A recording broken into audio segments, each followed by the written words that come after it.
ኮሜዲያን ያሲኑ የቤተሰብ ጨዋታ አዘጋጅ ሆኖ ተመረጠ። የኢቢኤስ ቴሌቪዥን ለረጅም ጊዜ በስክሪን ላይ የቆየውንና በብዙዎች ዘንድ የሚወደደውን የቤተሰብ ጨዋታ ዝግጅት በዋና አቅራቢነት እንዲመራ ኮሜዲያንን ያሲኑን በተመልካቾች መረጠ።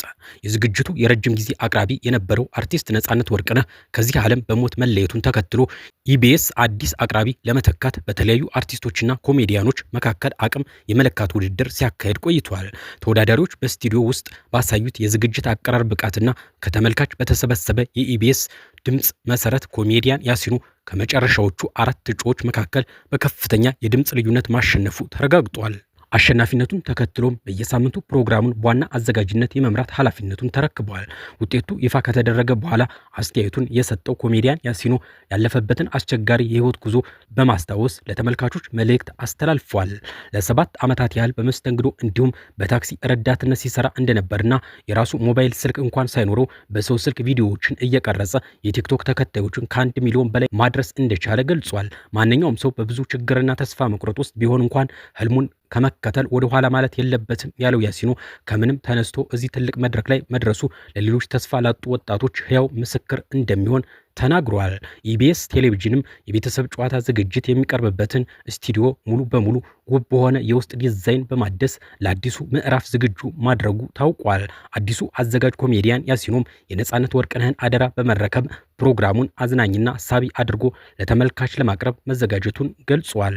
ያሲኑ ከተናገራቸው ልብ የሚነኩ ንግግሮች ውስጥ እንደሚከተለው ቀርበዋል። መሞከር መሰረታዊ ነገር ነው ሲል ይጀምራል። የዛሬ 8 ዓመት አካባቢ የማለዳ ኮከቦች የትወና ውድድር ላይ 5ኛ ወጥቻለሁ። የሰካራም ካራክተር ስሰራ ጠጥተ ነው እንዴ የምሰራው ይሉኝ ነበር። አሁን አክቲንግ ላይ ለምሰራው ነገር የማለዳ ኮከቦች የትወና ውድድር ጠቅሞኛል የሚለው ያሲኑ ደብረ ዘይት ላይ አስተናጋጅ ሆኜ ሰርቻለሁ። የታክሲ ረዳትም ሆኜ ሰርቻለሁ። ለሹፌሮችና ለረዳቶች ትልቅ ቦታ አለኝ። ቢሾፍቱ ላይ በባህል ተወዛዋዥነት 6 ዓመት ሰርቻለሁ። እነዚህ ሁሉ መከራዎች ያሲኑን አሁን ያለበት ደረጃ አድርሰውታል። እየሞከርን ነው የተሰኘው ቪዲዮ መነጋገሪያ ሆኗል። ተስፋ ያጡ ሰዎች ተስፋ እንደሚያገኙ አምናለሁ።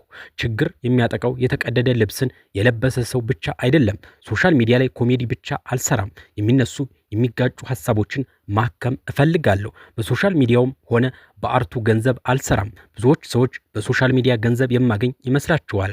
1 ሚሊዮን ተከታይ ያለኝ ልጅ እናቴ ስትቸገር ሳይ ልቤ ይሰበራል። ሌሎች በትንሽ ፎሎወር ገንዘብ ያገኛሉ። ሶሻል ሚዲያ ላይ የሆኑ ቲሞች አሉ። እናቴን ልጅሽ ደረሰልሽ ይሏታል። እውነታው ግን አልደረስኩም። እናቴ ደስተኛ ናት። ደረስክልኝ ትለኛለች። ጊዜው እየደረሰ ነው ኢንሻ አላህ። 1 ሚሊዮን ተከታይ ስገባ ስልክ የለኝም። በሰው ስልክ ነው የምቀርጸው። ችግር ነዳጅ ነው ኃይል ይሆናል። ማሰራት የሚፈልጉ ካምፓኒዎች ቢያሰሩኝ አላህ የሰጠኝ አቅም አለኝ። አልሐምዱሊላህ የሰው ፍቅር አለኝ። ለሚያልፍ ጊዜ የማይሆን ነገር ማድረግ አልፈልግም። ያመንኩት ጌታ ነው እዚህ ያደረሰኝ። መገኘት የሌለብኝ ቦታ ተገኝቼ አላውቅም። ኤፍኤም ራዲዮ ላይ ከድርሹ ዳና ጋር ወደ 2 ዓመት ያህል ሰርቻለሁ። በልጅነት እድሜ አርቲስት እንደምሆን አውቅ ነበር። 5 ኪሎ ቅድስት ማርያም ቤተክርስቲያን ግንብ ስር አድሬ አውቃለሁ። ረሃብ ይደብራል። ረሃብ ደስ አይልም። የተሰራች ሴት አላህ ከሰጠኝ አገባለሁ። ኢትዮጵያ ውስጥ ብቻ ሳይሆን ዓለም ላይ መታወቅ እፈልጋለሁ። ለተቸገሩ ሰዎች ጥላ መሆን እፈልጋለሁ። ፌመስ ሆኜ ብድር የሌለብኝ ሱቅ የለም። አባቴ አቶ ረዲ በጣም ጠንካራና ተጫዋች ሰው ነው። አባቴ ዱቄት እየተሸከመ ነው ያሳደገን። የድሃ ልጅ ስትሆን ሐዘንህ ይረክሳል። የጭብጨባ ጉዳይ ብዙም ልቤን አይወጥረውም። የስድብ ጋጋታም አይምሮዬን አይነካውም።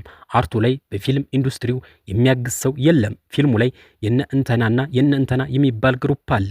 እናቴ 6 ሜትር የተቆፈረ ጉድጓድ ውስጥ አዳልጧት ወድቃ ታውቃለች። ወጣቶች ስኬታማ መሆን ይፈልጋሉ። ምክንያቱም ለፍተው ደክመው ያሳደጓቸውን ወላጆች መደገፍ ይፈልጋሉ። ትምህርት ቤት 6ቱንም ክፍለ ጊዜ ግጥም ነበር የምጽፈው። ኮሜዲያን ያሲኑ ከማለዳ ኮከቦች የትወና ውድድር ጊዜ ጀምሮ ለኪነ ጥበብ ትልቅ ፍቅርና አቅም ያለው ልጅ ነው። እየሞከርኩ ነው የሚለውን ትልቅ መልእክት የሚያስተላልፈውን የአጭር ደቂቃ ቪዲዮ ስናይ አንተ ከምንም ተነስተህ የት እንደደረስክ የሚያሳይ የጠንካራ ወጣት ተምሳሌት ነህ። ፈጣሪ ያሰብከውን ሁሉ ያሳካልህ መልካም ምኞታችን ነው።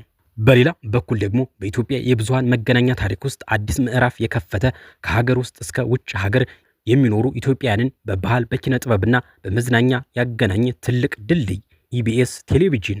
ይህ የብዙዎቻችን የዕለት ተዕለት ህይወት አካል የሆነው የቴሌቪዥን ጣቢያ እንዴት እንደተመሰረተ፣ ምን አይነት ፈተናዎችን እንዳለፈና በኢትዮጵያ ሚዲያ ኤግዚቢሽን ላይ ያሳደረውን ተጽዕኖ እንቃኛለን። እንደ ኤሮፓያን አቆጣጠር በ2008 አሜሪካ ሜሪላንድ ግዛት በምትገኘው ሲልቨር ስፕሪንግ ከተማ የኢትዮጵያን ባህል ታሪክና መዝናኛ ለዓለም ለማስተዋወቅ እንደ ትልቅ ህልም ተወለደ። ኢቢኤስ ኢትዮጵያ ብሮድካስት ሰርቪስ በመጀመሪያ ደረጃ ትኩረቱን ያደረገው በስደት የሚኖረውን የዲያስፖራ ማህበረሰብ ከሀገሩ ጋር በማገናኘት ላይ ነበር።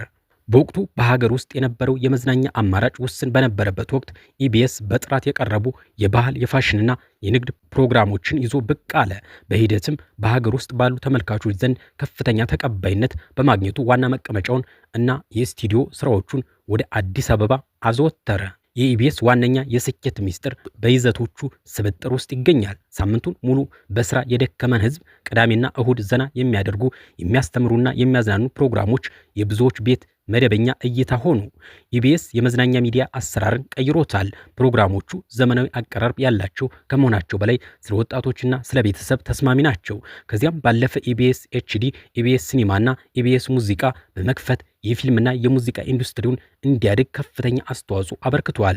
የሀገር ውስጥ ድራማዎችና የውይይት መድረኮች አዳዲስ ከዋክብትን ለህዝብ አስተዋውቀዋል።